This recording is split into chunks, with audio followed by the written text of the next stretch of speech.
Buenos días.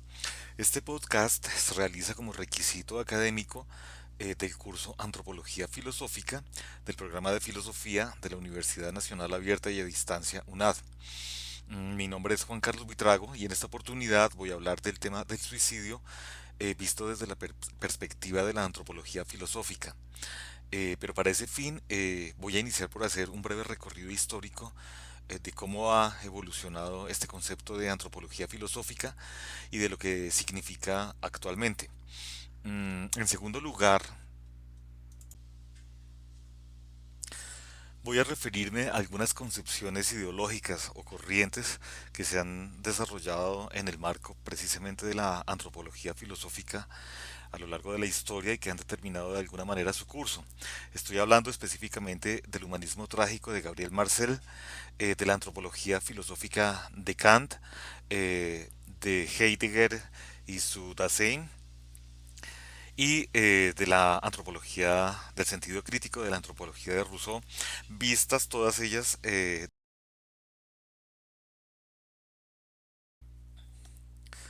Y en tercer lugar, voy a hablar del tema que nos compete, es decir, del suicidio, a partir primero del análisis de el texto de F. Johnson, La muerte liberadora del suicida o la manipulación ingenua de su fragilidad, y de una experiencia personal.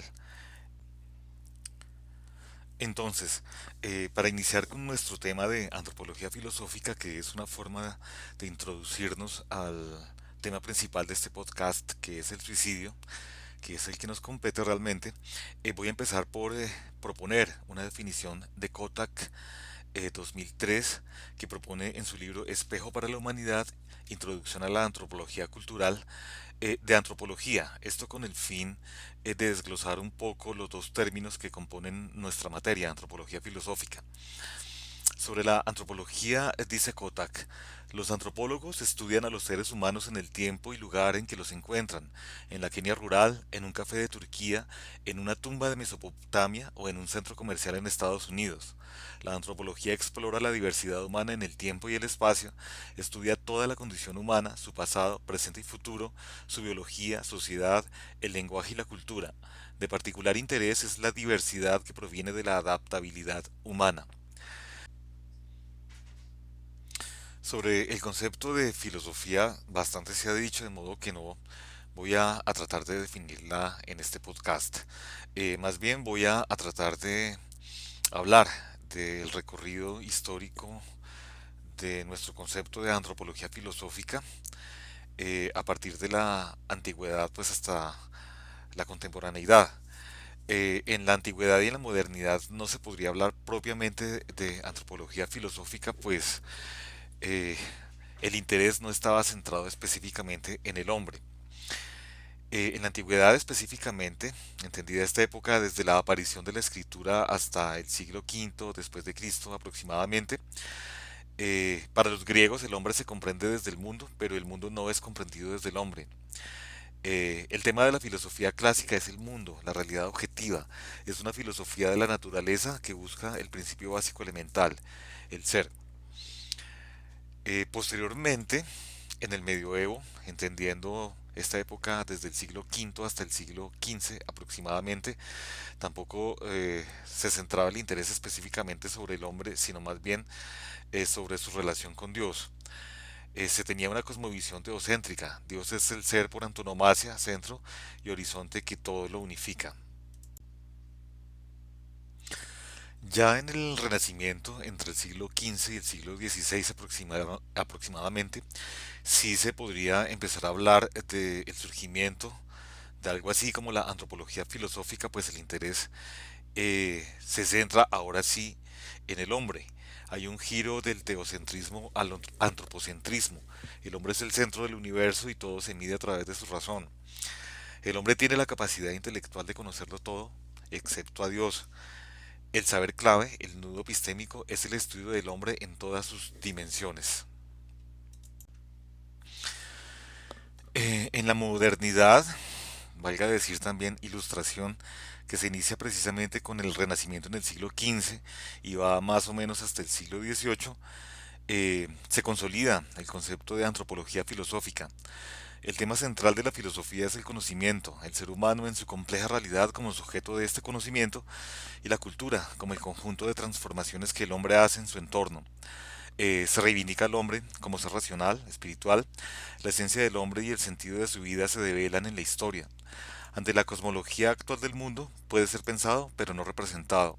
Se construyen sistemas de pensamiento omniabarcadores, pero la antropología se convierte en el saber prioritario de la reflexión filosófica. Es decir, en este punto sí podemos estar hablando específicamente de antropología filosófica como tal. Sin embargo, el giro de la filosofía hacia la antropología se da específicamente en el siglo XIX, en el que hay una vuelta a la natural, pero desde una perspectiva sociocultural. Como se dijo, el centro de la filosofía gira hacia la antropología y se descubre el tú, o sea, la dimensión interpersonal del ser humano, lo que da inicio al pensamiento antropológico contemporáneo. En la segunda mitad del siglo XIX y a lo largo del siglo XX, la antropología filosófica empieza a adquirir diversos matices. Se da una concepción antropológica con rasgos antropocéntricos, pero que asocia lo humano a lo corpóreo, la animalidad y la naturaleza. Es decir, tiene cierta relación con las ciencias humanas y antropológicas científicas. Además de ello, se rescata el mundo de lo cotidiano, olvidado por las disciplinas del saber. Hay una vuelta a la naturaleza romántica, la naturaleza como vitalidad, instinto y racionalidad, en donde se contrapone el sentimiento a la lógica. Y finalmente hay una vuelta a la naturaleza científica, por lo tanto se empiezan a desarrollar las ciencias biológicas como la genética, por ejemplo, y las ciencias físico-matemáticas.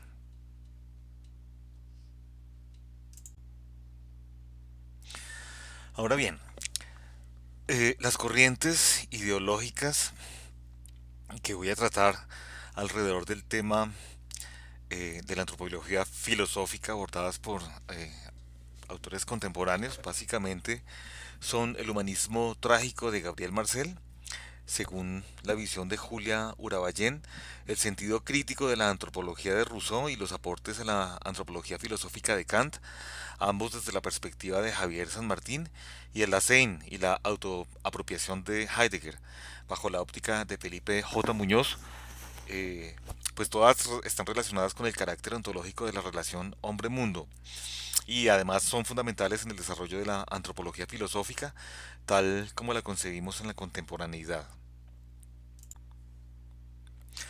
En lo que respecta al humanismo trágico de Gabriel Marcel, de acuerdo con lo planteado por Julia Urabayén, una de las soluciones que plantea Marcel ante esa perspectiva trágica del hombre es regresar a aquello que nos mantenía funcionando, a esa relación con lo superior al hombre, con aquello que lo desplaza del centro del universo para girar en torno a algo. El hombre tiene que encontrar el espejo en el que mirarse y ese espejo solo puede ser Dios, según el autor, pues el ser humano es imago Dei. Ahora bien, el papel del filósofo es colocarse en la brecha entre la tendencia deshumanizadora y la tecnocracia y los valores morales. En lo que atañe a los aportes a la antropología filosófica de Kant, se concluye que ésta se acerca más a un sujeto trascendental en una realidad subjetiva que escapa de la razón y de la propia naturaleza del ser humano.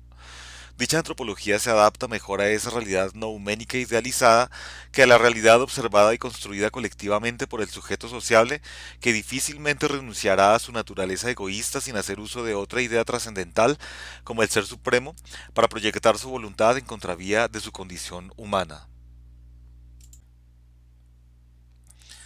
En lo relacionado con el Dasein y la autoapropiación de Heidegger, se concluye que las circunstancias espacio-temporales de los entes solo se concretan en una situación vital específica, un instante, solo desde su autoapropiación del Dasein, por lo que se puede afirmar que es en el tiempo en el que se funda lo real. Si no hay Dasein que exista, tampoco hay mundo alguno ahí. Para Heidegger, la realidad tal como se nos ofrece, en la medida en que el humano se abre a aquello que lo apela, según la propia consecución de su posibilidad, es asunto nuestro. Es particular de nosotros donarnos una realidad que, al final, compartimos con la naturaleza. El ser humano, como Dasein, alude al problema de la constitución de nuestro mundo. Dasein es hacer público al ente del mundo, desocultándolo de su anonimidad para hacerlo comparecer al mundo como ha de exhortarnos. Es el acto de develar al ente desde su esencia, un dejarse acaecer a sí mismo como la posibilidad que se ha resuelto ser. Asimismo, la dimensión existencial de la lectura del Dasein o Serai heideggeriano que le da a la percepción y significado de la relación hombre-mundo, que enfatiza el sentido temporal de lo humano, no solo permite comprender la constitución temporal de su realidad, sino que aterriza su abordaje del mundo en cuanto a objeto de estudio de las ciencias y, en esa medida, aporta una visión más humana de la investigación y el desarrollo científico y le da relevancia a la existencia de la antropología filosófica, que es el tema que nos compete. En ese orden, la importancia de Heidegger reside en que, además de que influyó en gran parte de los pensadores contemporáneos que han determinado el devenir filosófico en los últimos siglos, al menos como objeto de contradicción y debate, gracias a él se generaron escuelas filosóficas que determinaron la amalgama del pensamiento occidental. Por ejemplo, la filosofía analítica, aunque con serios detractores, la fenomenología, los giros lingüístico, hermenéutico y pragmático, el postestructuralismo, el posmodernismo, etcétera, muchas de cuyas vertientes aún siguen vigentes. Con respecto al sentido crítico de la antropología de Rousseau, a diferencia de Kant, la importancia en la antropología filosófica de este pensador y su investigación científica radica en que es entendida como objetivo en un planteamiento moral. Desde él se desciende al estudio de los hechos, que de ese modo quedan integrados en una intención filosófico-moral. Rousseau no solo prevé la conveniencia, necesidad y existencia de ese discurso de la igualdad, sino que adelanta intuiciones geniales sobre el paso de la igualdad a la desigualdad, aunque lo haga en un plano general. Este plano es, sin embargo, suficientemente importante como para servir de marco a un proyecto de antropología enormemente sugestivo, en la medida en que en él se aunan en una extraordinaria síntesis lo que en un futuro serán tres ramas del saber antropológico que normalmente sienten malestar en la colaboración mutua. Estas son la antropología biológica, la cultural o social y la filosofía del ser humano o lo que se entiende propiamente como antropología filosófica. La belleza del esquema de Rousseau radica en que la unidad de estas tres antropologías se da en la dialéctica de la desigualdad de los hombres a la igualdad del hombre. Así las cosas, la antropología de Rousseau ha sido caracterizada tradicionalmente como una teoría del buen salvaje, es decir, una concepción optimista y, quizás, hasta ilusoria que considera al ser humano como un ser bueno por naturaleza. Sería vano ensayar una apología de ciertas consideraciones rusonianas en las que, en efecto, ciertas características del ser humano que vive en sociedad parecieran darse por supuestas en el estado de animalidad. No obstante, tales consideraciones no son la mayoría y ni siquiera son las más significativas en la deducción de la esencia humana que lleva a cabo el filósofo.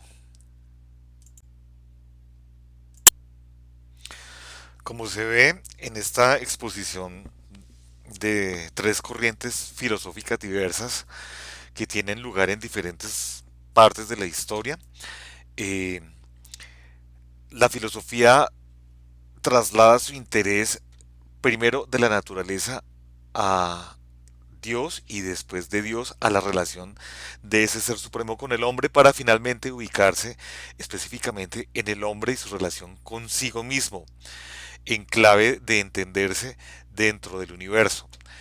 Es así como se da precisamente la posibilidad de que exista la antropología filosófica. Es así como a partir de estas reflexiones se han llegado a abordar temas muy específicos de la condición humana, realidades humanas como la del suicidio, que es precisamente la forma en que concluiré este podcast haciendo un pequeño análisis o una reflexión sobre esta situación. Esta reflexión sobre la realidad humana del suicidio vista desde la perspectiva de la antropología filosófica Se desarrolló a partir de la lectura del artículo de Johnson 2018, La muerte liberadora del suicida o la manipulación ingenua de su fragilidad, y de la entrevista a una persona que hubiese tenido una experiencia cercana al suicidio. En mi caso particular, después de una lectura aplicada del texto, me di a la tarea de entender esta conducta ubicándome yo mismo en el rol del entrevistado, en la medida en que fui yo quien tuvo la experiencia, pues una cercanísima compañera de vida, Marta Meneses, tomó la funesta decisión de quitarse la vida en noviembre del año pasado en Santa Marta bebiendo cianuro. Más allá de lo dolorosamente anecdótica que resulte la situación, la dinámica a la que acudí para desarrollar esta sentida reflexión fue la de ir leyendo lentamente el artículo de Johnson para tratar de entender y, de algún modo, curar la herida atroz de su muerte, mientras formulaba algunas preguntas que suscitaba el hecho de tratar de relacionar los contenidos del texto con mi vivencia personal. Las preguntas, por ser formuladas a ella, a Marta, no tendrán nunca respuesta, pero ellas mismas, por su carácter revelador, pueden ser la respuesta a esta realidad inexpugnable.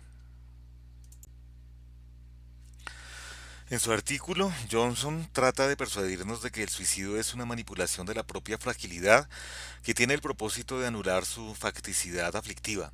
Sin embargo, habrá que tratar de entender a qué se refiere con cada uno de estos conceptos. Lo claro, en principio, es que el suicidio, que no implica solo la muerte de un ser humano, sino la de las relaciones de amor sobre las que se funda un colectivo y que, por lo tanto, incomoda tanto socialmente, es consecuencia del malestar que produce la crisis en la relación de amor que hay entre existencias concretas, entre el suicida y quienes sufren su ausencia, relación que termina también muriendo.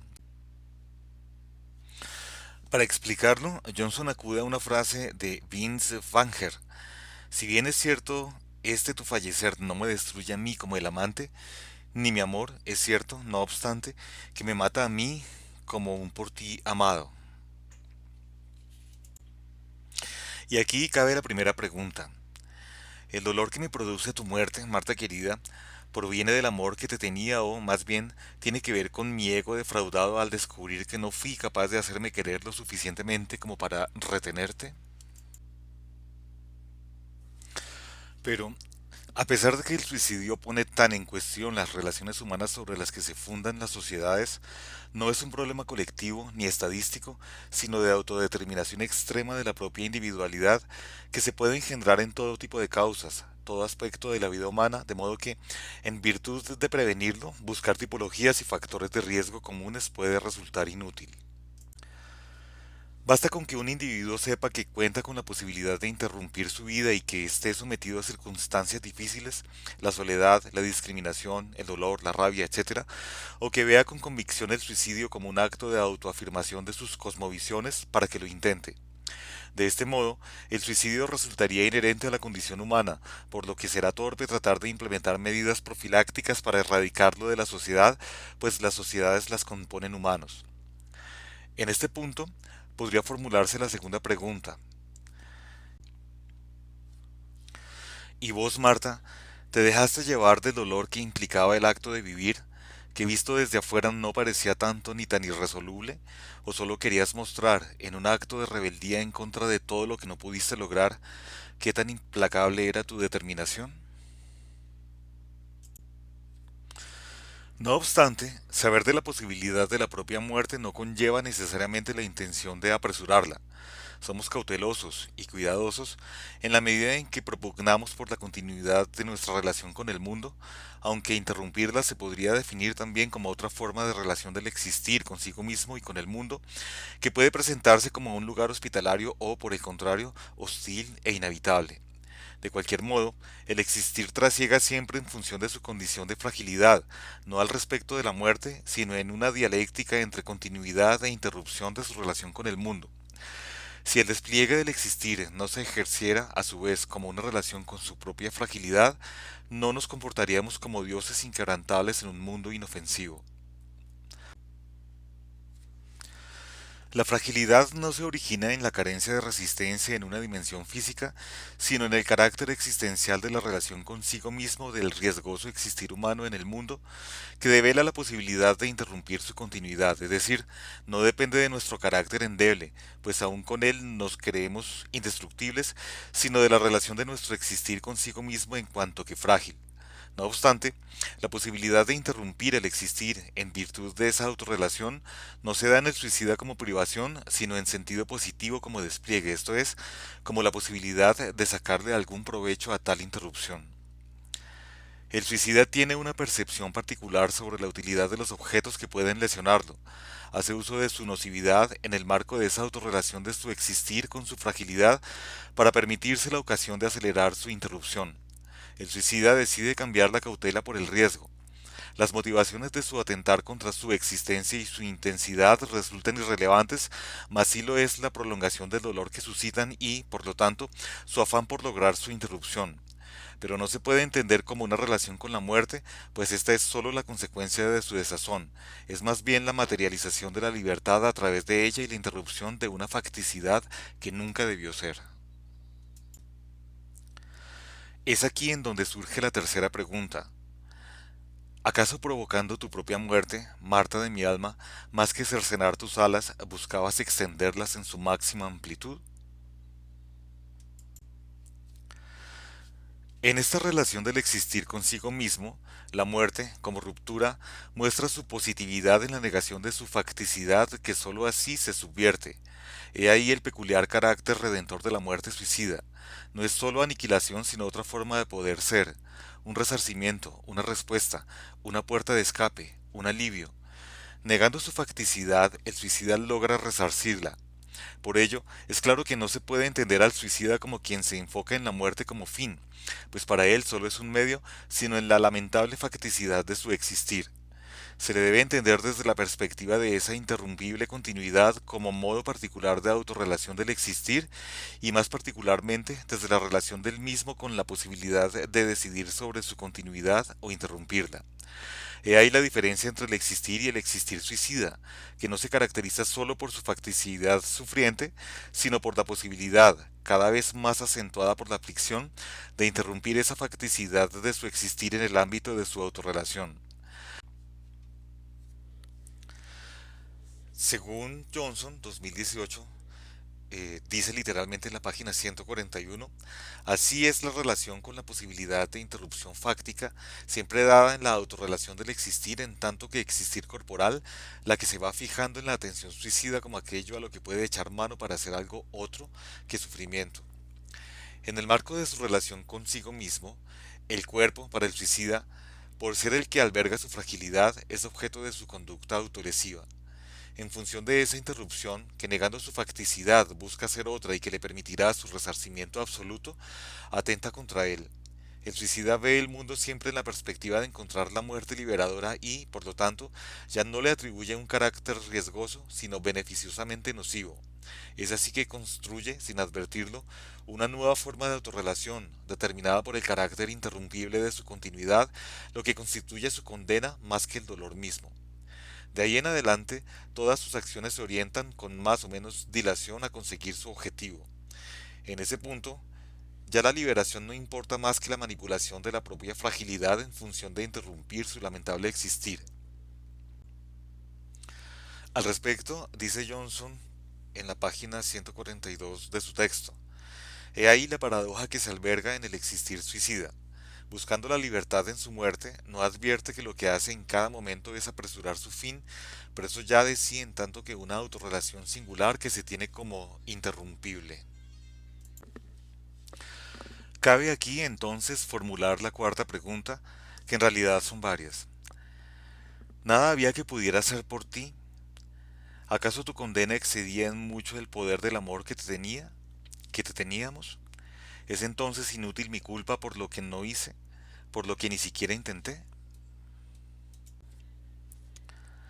Pero, después de todo, el suicida es un ingenuo, pues aunque cree que manipulando su fragilidad al extremo de causarse la muerte se sobrepone a su sufriente situación, con ese acto de ambiguo hedonismo no logra enfrentarse a sí mismo, a su autorrelación, pues cuando creía que su facticidad era la causa de su dolor y que interrumpiéndola lo superaba, no notó que su problema era intrínseco a él, el carácter interrumpible en el que ya se había constituido, un sí mismo afanado en su interrupción. De este modo, suicidándose acabó con el mundo, pero no con el propio suicida. Sea la que fuere la motivación del suicida, el suicidio se aloja en la esencia del ser humano porque, de acuerdo con su propia dinámica existencial, buscar la oportunidad de su propia aniquilación no es sino el resultado de una autorrelación específica que se vuelve dominante. Así, como la sociedad está compuesta por humanos, el suicidio es una posibilidad inherente a ella. Al respecto, dice Johnson en su texto en la página 143 literalmente, una consideración del suicidio como malestar de la sociedad actual ha de conducir, ante todo, a una indagación de aquellos rasgos fundamentales del ser humano en tanto que humano y, por lo mismo, implica una aclaración profunda de las posibilidades de modificación de las relaciones existenciales y mundanas en las que éste puede constituirse. Y aquí la última pregunta. ¿Tenías, Marta de mi vida, ya el virus inoculado en la profundidad de tu espíritu, allí donde habita también el tuétano de tus huesos, solo por la culpa de ser humana? Allí nació, se fortaleció y germinó la flor de tu muerte cuando se convenció de que nada de tu vida podía superar su importancia. Ante su gigantesca inminencia, ¿qué hubiera podido hacer yo? Y aquí, con esta reflexión sobre la realidad humana del suicidio, en clave de la antropología filosófica, concluyo este podcast. Espero que haya sido de su agrado. Mil gracias y feliz tarde.